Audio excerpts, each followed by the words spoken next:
Break के बाद स्वागत है आप सभी का कालचक्र में। ब्रेक से पहले पंडित जी ने आपको उन संकेतों के बारे में बताया जो हमारी किस्मत और हमारी फाइनेंशियल कंडीशन यानी आर्थिक स्थिति में अहम भूमिका निभाते हैं। अब पंडित जी से जानते हैं उन ग्रहों के बारे में जो हमारा खर्च बढ़ाते हैं, पैसों की बचत नहीं होने देते और ऐसे हालात बना देते हैं जिस वजह से हमें कर्ज लेना पड़ जाता है। पंडित जी, ऐसे कौन से ग्रह हैं? देखो, मैंने ग्रहों का कुछ तो संकेत किया कि 12वें भाव में आपका कौन सा ग्रह होगा तो क्या होगा। मैंने बताया आपको, फिर से एक बार सुन लीजिए। राहु, शनि और बुध, ये 3 ग्रह ऐसे हैं जो पैसों की सेविंग्स नहीं होने देते हैं। राहु, शनि और बुध, इन 3 ग्रहों के कारण ही व्यक्ति फिजूल खर्ची करता है। गुरु पैसे की बचत कराते हैं, लेकिन जिन लोगों का गुरु भी ठीक नहीं है या नीच राशि या नीच नवांशक में है, वो लोग अपने ऊपर नहीं बल्कि अपने परिवार पर ज़्यादा पैसे खर्च कर देंगे। और जिन लोगों की कुंडली में बुध खराब होता है, वो लोग जितना कमाते हैं उससे ज़्यादा खर्च करते हैं। हालात ऐसे बन जाते हैं कि उनको कर्ज लेना पड़ जाता है। बुध खराब हो तो व्यक्ति को निवेश में नुकसान होगा। समाज में अपनी झूठी प्रतिष्ठा के कारण व्यक्ति दिखावा में पैसा बर्बाद करेगा। राहु खाने पीने, दोस्तों के साथ समय बिताने और महंगे ऐशो आराम की चीज़ें खरीदने में खर्च कराता है। राहु ऐसी चीज़ों में भी खर्च कराएगा जो सेहत के लिए अच्छी नहीं है। जितने भी एडिक्ट हैं, जो लोग नशा करते हैं, चाहे वो नशा में सिगरेट हो, चाहे वो नशा में शराब हो, चाहे अल्कोहल हो, अगर राहु द्वितीय भाव को देख रहा है या द्वितीय भाव में राहु है मंगल के साथ, तो ऐसा आदमी धुएं वाला नशा करता है। और अगर चंद्रमा शनि की दृष्टि द्वितीय भाव पर बन रही है या चंद्रमा शनि में कोई द्वितीय भाव में है या अष्टम भाव का शनि द्वितीय भाव के चंद्रमा को देख रहा है, तो ऐसा व्यक्ति भयंकर अल्कोहलिक होता है, भयंकर शराब का आदी होता है। अब जब द्वितीय भाव में चंद्रमा और शनि की स्थिति या दृष्टि हो ही जाएगी या राहु की स्थिति और मंगल की स्थिति हो जाएगी, तो सेविंग्स जीरो तो हो ही जाएगी, बचत तो शून्य हो ही जाएगी, चाहे जितना मेहनत कर लीजिए। इनसे बचने के लिए इनका उपाय करना चाहिए और अपने को संयम में रखना चाहिए।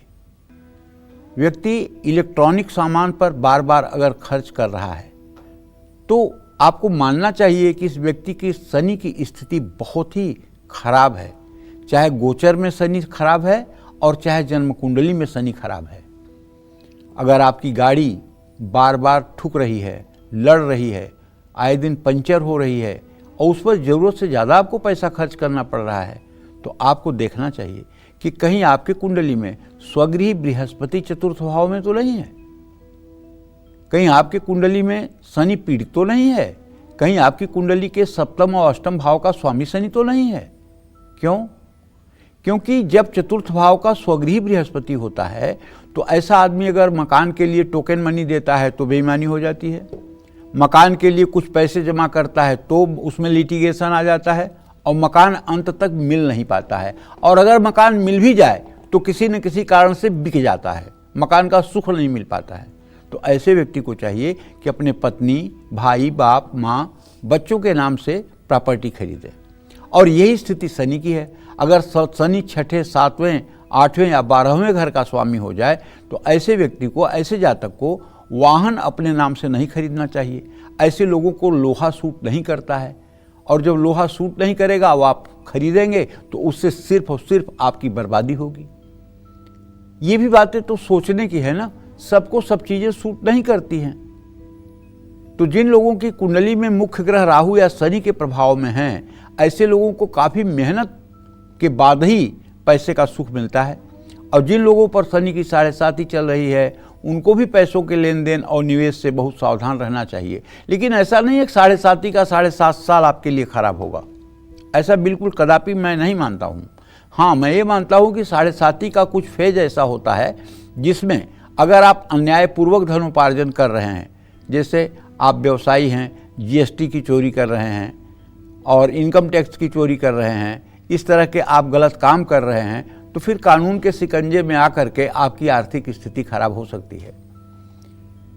तो शनि की जब 7.5 महादशा अंतरदशा आती है तो हमारे बुरे कर्मों का लेखा जोखा मिलता है। तो इसलिए हमको ठीक ठाक जीवन जीना चाहिए और किसी को दुख तकलीफ देने से बचना चाहिए। जय मां विंध्यवासिनी। तो आजकल बड़ी संख्या में लोग निवेश भी करते हैं, लेकिन कैसे पूजा पाठ करने से आप बेहतरीन निवेश कर सकते हैं कि आपको धन हानि ना हो, ये भी बताएंगे आपको पंडित जी। लेकिन राशिफल पर लौटते हुए बात करते हैं सिंह राशि के राशिफल की। कैसा रहेगा आज का इनका पूरा दिन, आइए जानते हैं। सिंह राशि में अभी भी केतु की स्थिति बनी हुई है, भाग्य भाव में मंगल है, मंगल सूर्य की स्थिति तृतीय एकादश है। कहीं से आपका पेमेंट मिल सकता है, ऑफिस में सीनियर से तू मैं की स्थिति बन सकती है, किसी पुराने दोस्त से मुलाकात हो सकती है। आज थकान और कमजोरी महसूस होगी। आज किसी का दिल न दुखाएं, शिवलिंग पर जल चढ़ाएं। शुभ अंक आपके लिए 1 है, शुभ रंग आपके लिए ग्रे है। जय मां विंध्यवासिनी। और चर्चा को आगे बढ़ाएं इससे पहले रांची से हमारे साथ पारुल जुड़ गई हैं। पारुल, बहुत स्वागत है आपका कालचक्र में। पंडित जी से अपना सवाल कीजिए। प्रणाम पंडित जी। हाँ, सदा सुखी रहिए।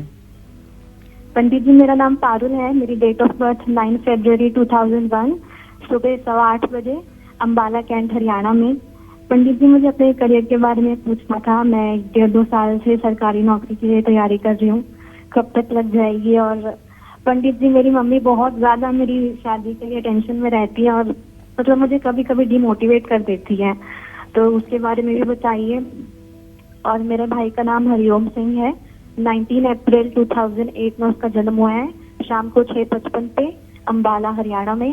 उसके करियर के बारे में बता दीजिए, उसको क्या आगे करना चाहिए। और मेरे पापा को कुछ साल पहले सोराइसिस हो गया था और कभी कभी बीच में हो जाता है, क्या वो पूरी तरीके से ठीक हो जाएंगे? देखिए, आप लोग जब प्रश्न करते हो तो आप लोग उत्तर ही नहीं चाहते हो। अगर एक प्रश्न करो तो शायद मैं सटीक और गारंटी वाला उपाय दे सकूं, लेकिन आप लोगों का जब फोन लगता है तो आप लोग पूरे दिल की बात अपनी टीवी पे कहना चाहते हो। चलिए, पहली बात तो ये कहना चाहता हूं कि बैंकिंग और टीचिंग के क्षेत्र में आप प्रयास करिए, उसमें आपकी आजीविका बन सकती है। आपके माताजी का आपके विवाह के लिए चिंतित होना एक स्वाभाविक बात है, और मुझे जहाँ तक लगता है कि इस साल के नवंबर दिसंबर से लेकर के अगले साल के नवंबर दिसंबर तक आपके विवाह का भी कार्य संपूर्ण हो जाएगा। जहाँ तक आपने अपने भाई के बारे में प्रश्न पूछा है, तो पारुल मैं बताना चाहूँगा कि ये आपका छोटा भाई है, इसके 10वें भाव में केतु बैठा हुआ है।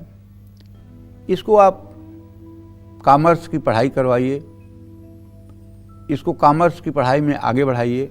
आगे चल करके इसे चार्टर्ड अकाउंटेंट CA की पढ़ाई करवाइए या फाइनेंस से जुड़ी कोई पढ़ाई कराइए, ठीक रहेगा। जहाँ तक आपके पिताजी के स्वास्थ्य का प्रश्न है, तो देखिए, तीसरा प्रश्न होने के कारण सूर्य से 10वें भाव का स्वामी बृहस्पति है। आपके पिताजी को संयमित रह करके और भगवान विष्णु की पूजा उपासना करनी चाहिए, औषधियों का सही समय से सेवन करना चाहिए, उससे कुछ राहत जरूर मिलेगी। जय मां विंध्यवासिनी। और कुंडली में बैठे ग्रहों की वजह से बिगड़ रही आर्थिक स्थिति किन उपायों से ठीक होगी, साथ ही कैसे पूजा पाठ करने से आपको निवेश में नुकसान नहीं उठाना पड़ेगा, जानते हैं पंडित जी से। पंडित जी बताइए, कैसे जो है वो निवेश, क्योंकि आज बहुत बड़ी संख्या में लोग कर रहे हैं। देखो, कुंडली में खराब अगर बुध है, अब बुध खराब कैसे होता है? बुध तो आपकी कुंडली में लिखा होगा बुध, तो खराब कैसे है? अगर वो अस्त होगा सूर्य के साथ होकर के, अगर वो नीच राशि मीन राशि में होगा, अगर वो मीन के नवांश में होगा, अगर वो चौथे भाव में होगा तो निष्फल होगा, अगर वो मृत अवस्था में होगा, अगर वो वृद्ध अवस्था में होगा तो खराब होगा। तो ऐसे में आपकी संगत अच्छी नहीं होगी, और विश्वास करिए, बुरी संगत के कारण आपको बर्बादी मिलेगी।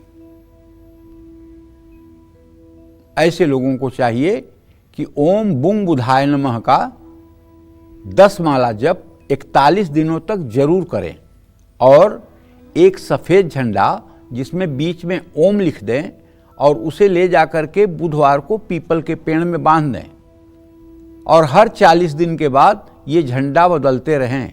कम से कम ये नियम 1 साल तक करें। दूसरी बात, जब भी आप दातून करें, जब भी आप ब्रश करें, उसके बाद थोड़ा सा पानी में फिटकिरी मिला करके रख लीजिए और फिटकिरी के पानी से 3 बार कुल्ला करें ताकि आपके मुंह से बदबू और दुर्गंध ना आए। क्योंकि जब बुध किसी का शरीर भाव पर प्रभाव डालता है तो ऐसा आदमी जब बोलता है ना तो उसके दांत के ऊपर के जो मसूड़े हैं ना वो पूरे दिखाई देते हैं। दांत के ऊपर के मसूड़े पूरे दिखाई देते हैं। ऐसे व्यक्ति की एक पहचान आपको बताता हूँ।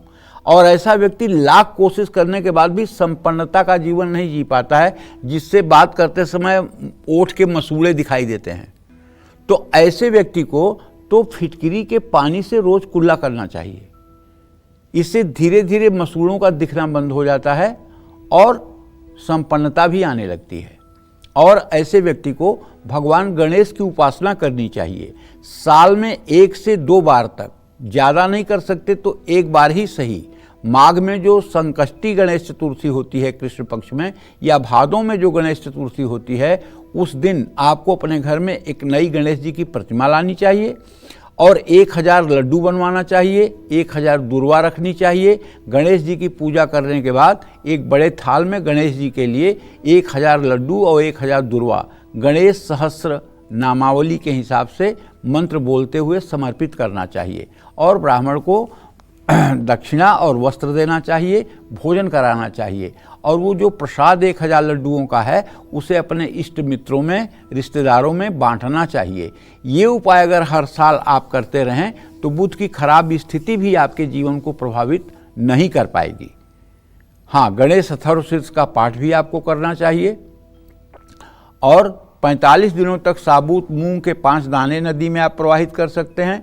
कुंडली में खराब राहु के कारण सापिक पर जरूरत से ज़्यादा खर्च कर सकते हैं। आपको अपने सिर पर नीले रंग का कपड़ा बांध कर रखना चाहिए। पुरुषों को नीले रंग की टोपी पहननी चाहिए। शनिवार को मसालों का दान करना चाहिए। सफ़ेद चंदन को नीले कपड़े में लपेटकर शनिवार को शाम के समय अपने गले में भी आप धारण कर सकते हैं। अगर आप अपनी माँ के साथ रिश्ते अच्छे रखेंगे तो शनि और राहु के कारण आपको आर्थिक समस्याओं का सामना नहीं करना पड़ेगा। शनि के लिए प्रॉपर्टी में बहुत सोच समझकर ही निवेश करें। जुआ न खेलें, सट्टा न खेलें। हनुमान और शनिदेव की हमेशा उपासना करें। जय मां विंध्यवासिनी। तो चलिए राशिफल पर लौटते हुए बात कर लेते हैं कन्या राशि के राशिफल की और बताते हैं कि कन्या राशि वालों का आज का दिन कैसा रहने वाला है, उनकी आर्थिक स्थिति, कामकाज, रिश्ते और सेहत कैसे रहेंगे, साथ ही वो क्या उपाय करें और शुभ अंक और शुभ रंग कौन सा है जिससे आज उनका दिन बेहतर बीते।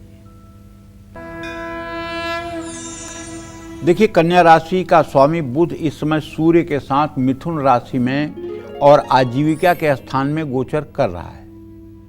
हम ये मान रहे हैं कि अगर आज आप कहीं पैसा लगाना चाहते हैं, चाहे प्रॉपर्टी में, चाहे गोल्ड में और चाहे शेयर में, आपके लिए दिन अच्छा है, बशर्ते सूझबूझ के साथ इसका निर्णय लें तो धन लाभ होगा। नौकरी की बात है तो नौकरी में परिवर्तन भी हो सकता है और ये परिवर्तन आपके अच्छाई के लिए होगा।